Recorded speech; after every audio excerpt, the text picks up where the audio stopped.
is easy to use. And so when you go to Coinbase, you get prompted with a kind of a Visa MasterCard. How much do you want to buy?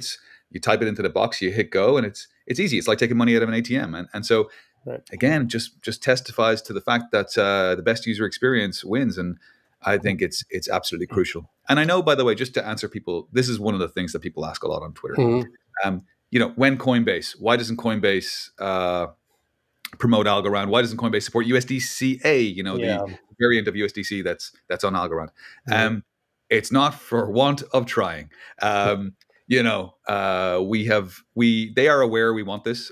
We put a lot of pressure on them to engage at all levels, from the business development level all the way up to the executive level.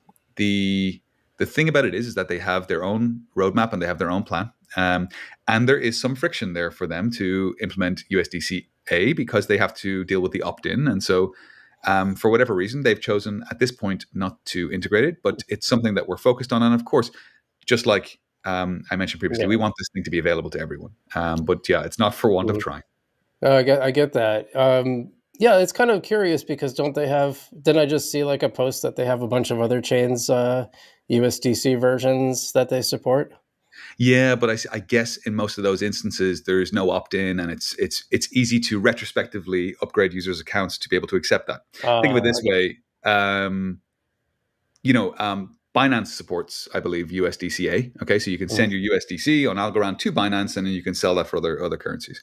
But that's because Binance had the ability and the technical capability to go, hey, you know what? We're gonna programmatically opt all of these wallets that we custody for people into USDC-a so that they can receive it. And they managed to find an elegant way to do that. Of course, it's possible. It just takes a little bit of smarts. But they did it.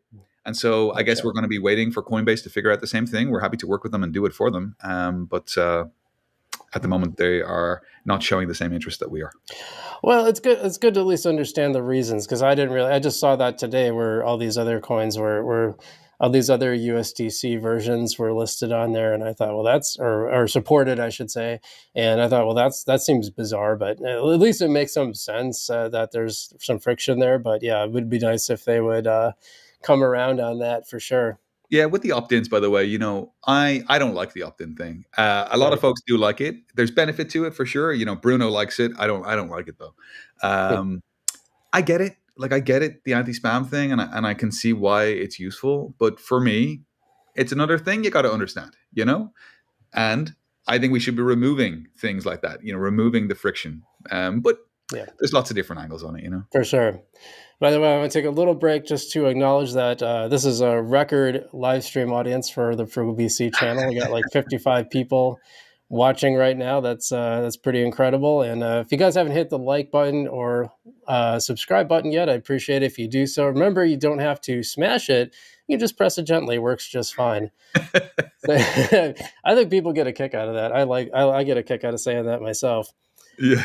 But no, John, you've kind of become, in a lot of ways, and I've really noticed this over the last year, you've kind of become sort of the de facto spokesperson for Algorand on top of being the chief technical officer.